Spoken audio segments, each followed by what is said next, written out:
光阴似箭，岁月如梭，转眼呢又到了缴税的季节。那大家是不是觉得啊，我们好像才刚刚报完 tax 罢了哇 ，tax 这个 document 都还没有跟会计师拿回来，你就突然接到电话讲说又要开始准备报今年的了。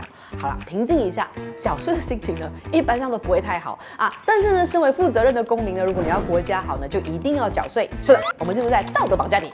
其实呢是逼不得已的，因为你知道吗？我们马来西亚政府收到的税啊，真的是少到可怜呢。我们很大一部分呢，都还是在靠石油的这个收入的。政府的税收不够用，可是呢，政府扩大征税又会被骂，甚至会影响这个经济。这件事情呢，连安华都很头痛啊，不知道该怎么办好。不然呢，你看完了这集影片之后呢，来跟我们说说可以怎么办，好不好？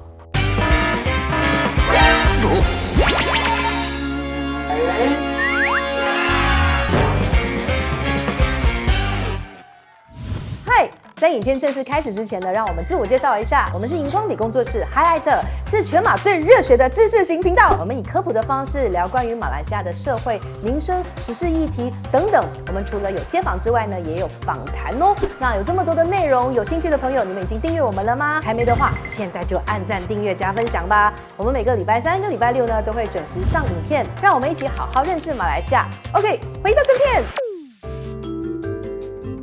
你好，我是英英，欢迎收看荧光笔工作室哦。我们今天这支影片呢，不是要教你怎么样包税啦、缴税啦、省税啦、避税啦等等。那如果你是想要看这些内容的话呢，你就走错频道了。我们想要说清楚的是呢，税和你、我们还有这个国家之间的这个关系，准备好搞清楚了吗？Let's go！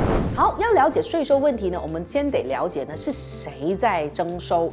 首先呢，马来西亚是一个联邦国家嘛，所以呢，这个联邦政府还有州政府呢都是可以征税的。只不过呢，根据联邦宪法，联邦可以征的税比州政府多很多，也更关键。怎么说呢？那我们先来看看联邦的这个财政部，它呢是负责统一管理还有制定全国的这个税务的。财政部的底下呢有2个单位呢是负责征收，分别是内陆税收局还有皇家关税局。那至于州的税务呢，就由州政府自己或者是地方政府负责啦。然后我们来看看这个图表以下呢就是联邦政府还有州政府分别征收的主要税务。那因为呢我们的位置有限啊，所以呢我们只能够给大家看看一些比较关键的。不过呢跟我们普罗大众呢比较有关联的呢，大多数的是联邦的税啊，占整体的80%。比如说，你只要有买卖都要缴交的这个销售与服务税 SST， 或者是呢有收入就要给的这个所得税 Income Tax。提醒大家，如果你每年住在马来西亚超过182天，你只要有收入，不管是打工赚外快或者是买卖，都是要报 income tax 的。那至于开公司的话呢，就要给公司税了，就是 corporate tax。有财产呢，或者是有股权想要转让的话呢，就得付这个印花税 stamp duty。那大致上呢就是这个样子，其他的我们就不多说了，因为呢跟我们是比较没有关系的啊，除非你不是普通人。如果你家的后面有一块油田，你要跟 Petronas 一起去挖石油之类的，就要缴石油税。如果你有这样的朋友的，欢迎联系我们，我们真的很需要有油田的爸爸来当干爹。You've got to trust me. 好，至于州政府呢，通常呢都是跟房地产相关的，比如我们房子的这个门牌税啦 ，assessment， 还有土地税 quit rent。那如果你住的是 condo 的话呢，你就要付这个单位税，就是 parcel rent。这样懂了吗？来，再看一遍，到底有哪些税务？虽然呢，我们马来西亚税收种类很多，不过呢，政府真正收回来的却很少。Why？ 因为呢，马来西亚的这一个缴税门槛是很高的，而缴税的人很少，所以呢，国库的钱也还是不够花。而且你知道吗？其实马来西亚的这个税收啊，几乎是全东南亚最低的哦。不相信啊？用证据说话。这是2021年的图表，我们可以看得到的是，马来西亚的税收呢，仅仅占了国内生产总值 GDP 的11.8%。所谓的 GDP 不知道是什么的朋友，来，现在再跟你们科普一下，就是一个国家总共赚了多少钱。所以呢，讲的白话一点是啊，虽然呢我们马来西亚的经济活动赚了很多的钱，可是政府呢只是从中得到了11.8% 的税，不止比新加坡低，比泰国低，还远远低于中国、日本还有韩国。你以为只是我们这几年比较低一点而已吗？哦，不是哦，来看看这张图，打从2007年到现在，我们马来西亚一向以来都是很低的。灰色的是亚太区域的这个 range， 我们常年呢都是在亚太区域的下面，也就是属于后段班的。你可能会讲说，今年我们的 SST 从6% 调高到8% 了哦，我现在出去买东西啊，我内心都会抽痛一下这样子 ，SST 还不够咩？你还记得呢？2018年以前大家视为杀父仇人的 GST 嘛？当年变天之后，马哈迪一上任首相啊，隔天就废掉了这个 GST， 改回现在的 SST。这样一改呢，政府的收入呢顿时就巨降了。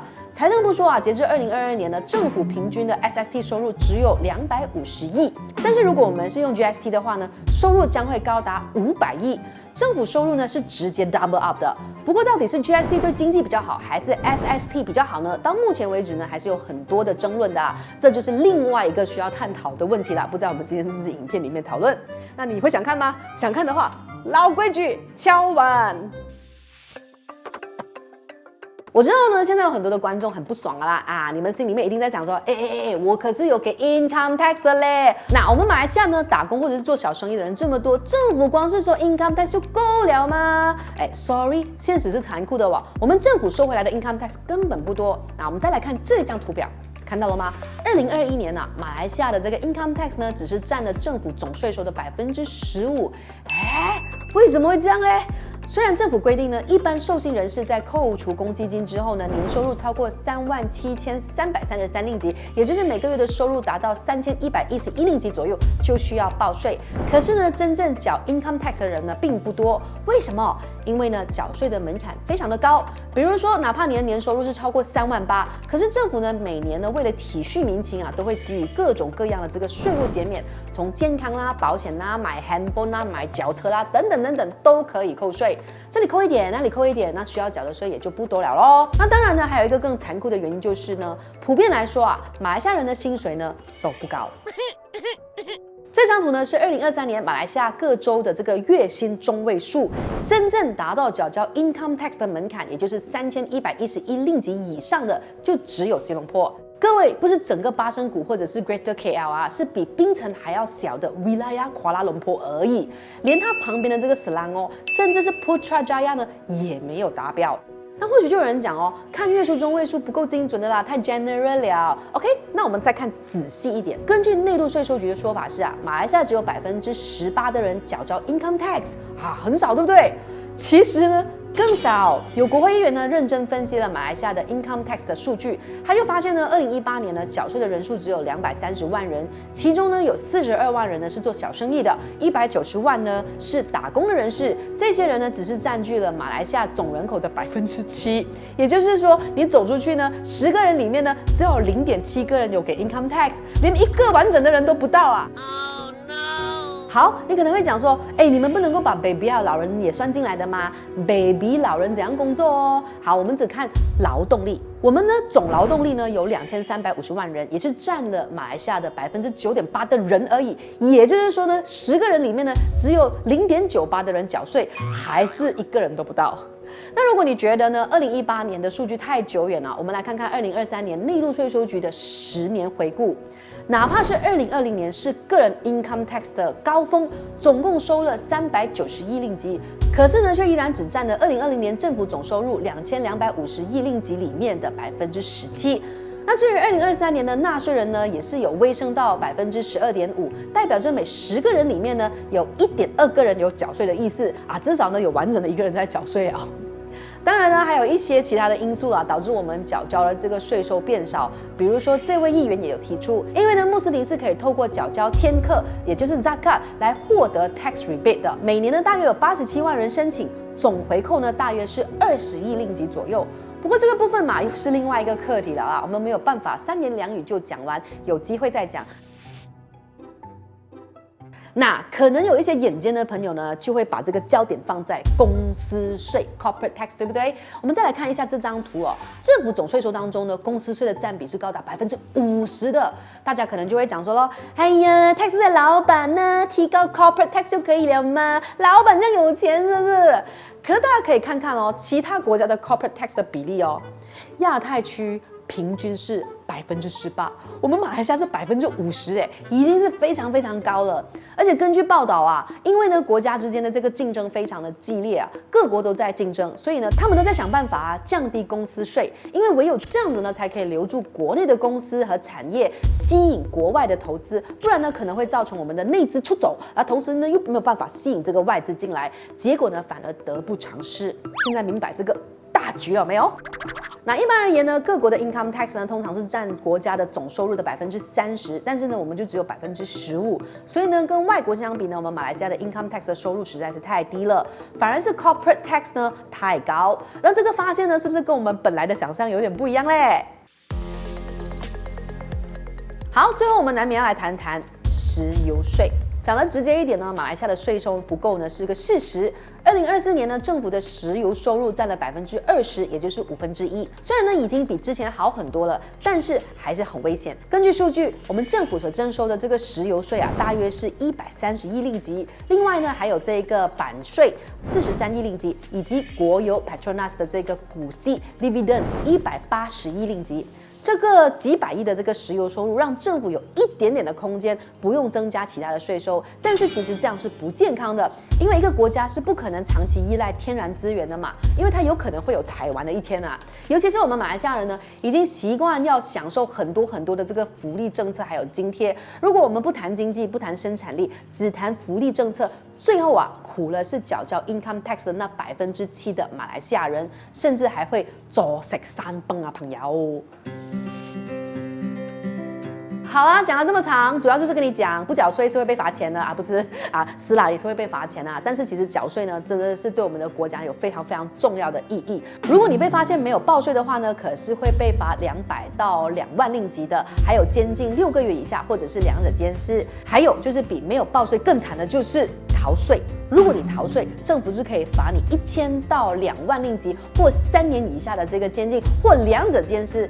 哎，还没有讲完哦。除刚刚的那个罚款之外呢，你还要补回呢你少缴的这个税额的300%。马来西亚呢就有一个人呢，他被罚的金额啊高到打破了全国的纪录。你知道他是谁吗？有没有 Super Ring 丢来一下？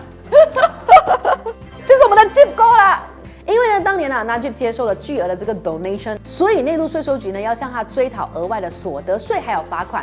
Najib 总共需要付税收局呢17亿令吉 ，OK 啊，没有到17亿那么多啦，就是1692872924令吉又83 cent 啊。那这个 round up 是比较大啊，随随便便就是几百万的零头啊，梗嘞。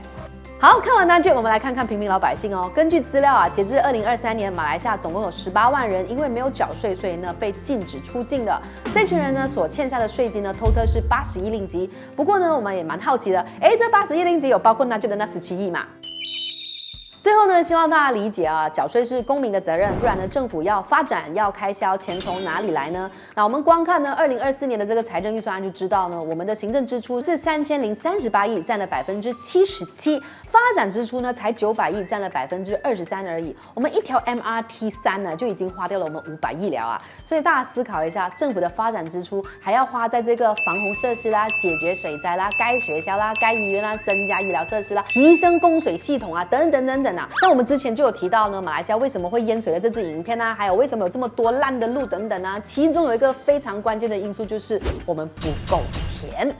So 如果还没有看那些影片的朋友呢，可以去看一下。我们希望呢，今天这支影片呢，也可以让你了解缴税还有你之间的关系。有人是之前呢，对于我们缴税的这个关系迷迷糊糊哦，今天看到我们的影片才搞懂状况的吗？记得留言留个 thumbs up 啊，让我们知道，你学会了这样子，然后我们有帮到你，然后我们就会很开心。OK， 那如果呢，你对于这部分呢不是很懂，那你现在知道你有这个义务了，不会缴税的朋友就去学一学，了解一下。网上呢还有蛮多的这个分享的。那我们希望呢，大家还是可以当一名呢尽责的马来西亚人。我们荧光笔呢在这里祝大家缴税快乐。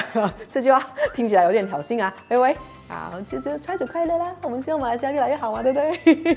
好，我是莹莹，希望今天这支影片有帮助到大家。我们每个礼拜3跟礼拜6呢都会上一支呢马来西亚的知识型影片。如果你喜欢我们做的内容， appreciate 我们很努力的在产出这样子的内容，想要参与我们支援我们的话呢，你可以加入会员，每一个月1杯奶茶的钱呢，就可以帮助我们走更远，制作更多的影片啊。当然呢，也可以 follow 我们这些平台。那我们下一支影片再见，拜！留言区见。